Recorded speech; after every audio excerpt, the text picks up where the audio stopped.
আজি মানুহজনক ৰাতিপুৱাই মন্দিৰলৈ পঠিয়াইছোঁ, হনুমান মন্দিৰলৈ। আজি বোলো তেওঁ অকলে যাওক, অকলে পূজা কৰক। মইতো সদায় কৰিয়ে থাকোঁ ন।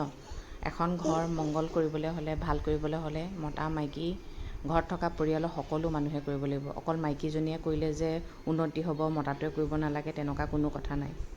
এইফালে ওলাই লৈ পিনে বাই বাই দি থৈ গৈছে। মানুহজন দেখিবলৈহে মানে শকত আৱত, কিন্তু এতিয়াও সেই সৰু ল'ৰা ছোৱালীৰ নিচিনাই নেচাৰটো হৈছে। গুড মৰ্ণিং সকলোকে মোৰ মিনি ব্লগটোলৈ স্বাগতম জনাইছোঁ।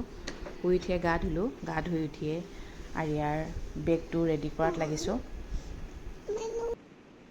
বেগ ৰেডি কৰাৰ পিছতে আকৌ কাপোৰখিনি উলিয়াই লৈছোঁ। কাপোৰখিনি উলিয়ালোঁ, তাই বেলডাল মই ক'ত থলোঁ বিচাৰি পোৱা নাই নহয়।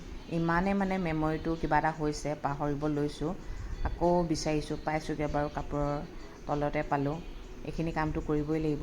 ছোৱালী তেতিয়ালৈকে উঠাই নাই। মই বোলো শুৱক, তাইৰ গাটো যিহেতু অকণমান বেয়া হৈ আছে, অকণমান দেৰিলৈকে শুৱক, 7টামান বজাত উঠাই দিম বোলো। তাৰপিছত আৰু ময়ো মোৰ গৰম পানী গিলাচ লৈ অকণমান বহি পিনে পানী গিলাচ খাইছোঁ। অকণমান বহি পিনে পানী গিলাচ খালেহে অকণমান শান্তি লাগে। তাৰপিছত টিফিনটো ৰেডি কৰিবলৈ হ'লেই নহয়। আজি আৰিয়াৰ টিফিনত বোলো আপেল দিওঁ। আপেলটো কাটি দিছোঁ, কিন্তু মই তাইক কৈছোঁ দেই, আপেলটো কাটি দিছোঁ ক'লা হৈ যাব। আপেলটো ক'লা নহ'বৰ কাৰণে কি কৰিব লাগে আপোনালোকে মোক জনাবচোন। আজি ফ্ৰেঞ্চ ফ্ৰাই দিছোঁ, আলু ফ্ৰাই কৰি দিছোঁ ঘৰতে। তাৰপিছত আলু পৰঠা দি দিছোঁ। মেমে কৈছে বেলেগ বেলেগ দিবলৈ, যিটো বস্তু তাই নাখায় সেইটো বস্তু দি জানো কিবা লাভ হ'ব। এফালে ছোৱালী গা বেয়া হ'লেও কিন্তু ওলাইছে দেই, কেতিয়াও স্কুল নাযাওঁ বুলি নকয়ও। সেইটোৱে তাইৰ ভাল গুণ, ধুনীয়াকৈ ওলাই মেলি ল'লে। তাৰপিছত মই বোলো অকণমান ডাঙৰ হ'লে তাইতো নিজে খাব ন। তাৰপিছত তাইক এয়া স্কুললৈ বুলি উলিয়ালোঁ। কৈছোঁ ভালকৈ পঢ়িবলৈ কৈছোঁ, মেমে যি কয় শুনিবলৈ কৈছোঁ, লিখিবলৈ কৈছোঁ, পানী খাবলৈ কৈছোঁ, আৰু বেছিকৈ মানে দৌৰা ধপৰা কৰিবলৈ মানা কৰিছোঁ, যিহেতু গাটো বেয়া হৈছে ন। তাৰপিছত দেখিছেনে ৰাস্তাটো দিনক দিনে ভাল হৈছে দেই, মাজে মাজে অলপ বেয়া আছে, হ'বগৈ আৰু ভাল। কিন্তু মিছন চাৰিআলি সেইডোখৰ বহুত বেয়া হৈছে। তাৰ মাজতে কথা এটা কওঁ, মোৰ চকুটো ভাল হৈছে দেখিছেনে। কথাটো ক'বলৈ পাহৰিছিলোঁ নহয়, দৰৱটো কিন্তু বহুত ভাল দৰৱ দেই।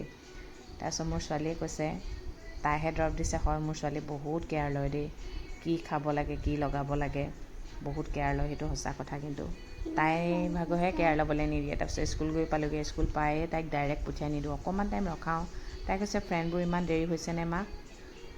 তাকে ফ্ৰেণ্ডলৈ ৰখি থকা নাই, পঠিয়াই দিছোঁ আৰু।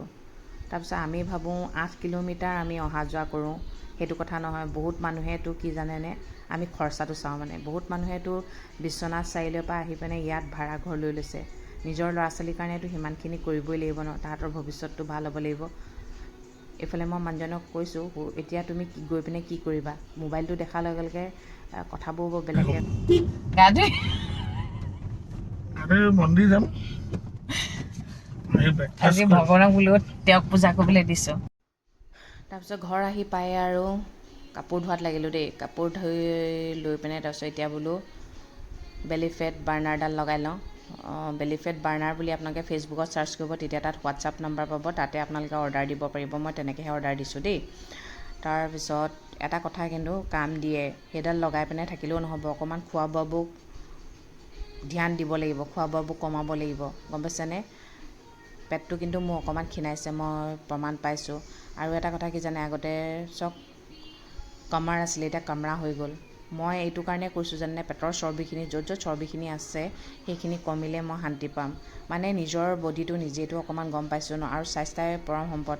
কেইদিনমানৰ পিছত এনেকৈ খোজকাঢ়িম, পূৰা একদম হৈ যাব। তাৰপিছতে আৰু ছোৱালীক আনিবলৈ বুলি গ'লোঁ।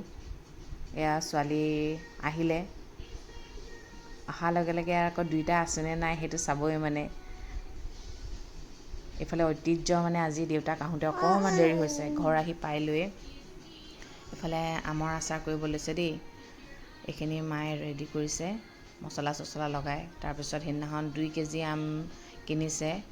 আমাৰ ঘৰত যে এইবাৰ আম একেবাৰে নালাগিলে, গম পাইছেনে। বহুত ফুলিছিলে কিন্তু মানে নালাগিলে, গোটেইগাল হেৰালে। এইফালে চাওক আমৰ চাটনি কৰিছে, ভেন্দি ভাজি, তাৰপিছত বেঙেনা ভাজি, মাটি দালি, দালি, তাৰপিছত মচুৰ দালি, ইফালে ভোট জলকীয়াটোতো থাকেই।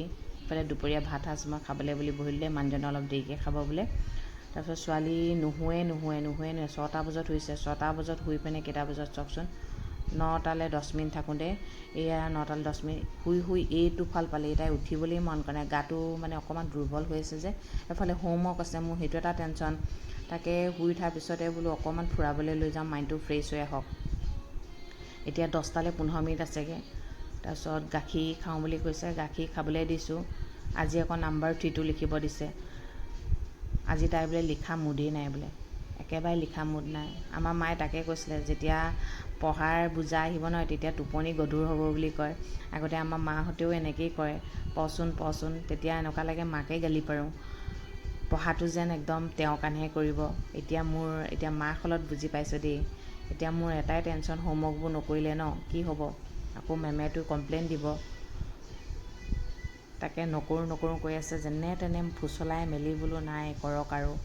তাৰপিছত মানে এনেকুৱা মানে মই এনি টাইম লাগি থাকিব লাগিব, আৰু ওচৰত থাকিলেও বেয়া পায়। আৰু শুই উঠাৰ পাছত মানে মুডটো এনেকুৱা চেঞ্জ হয় নহয়, মানে মই কি ক'ম, মানে কেতিয়াবা নিজৰ ওপৰতে খং উঠে। ইমান ফুচলাব লগা হৈছে ন, ইমান ফুচলাব লগা হৈছে, কি ক'ম মানে। মই বোলো নাম্বাৰ 3টো লিখি লোৱা বোলো, ফুচলাই মেলি হ'লেও বোলো লিখাওঁ আৰু। ইমান ভৰিয়ে হাতে ধৰিব লগা হৈছে ন, কেতিয়াবা আকৌ ইমান ধুনীয়াকৈ লিখোঁ বুলি কয়, কেতিয়াবা লিখা নামেই নলয়। আচৰিত ন, ল'ৰা ছোৱালীৰ মুডটো যে একদম ধৰিব নোৱাৰি। সকলোৱে বাৰু, আমাৰো মুডবোৰো ধৰিব নোৱাৰি। কষ্ট হ'লেও আৰু এই যে পঢ়া দায়িত্বটো যে বৰ ডাঙৰ দায়িত্ব দেই। এতিয়া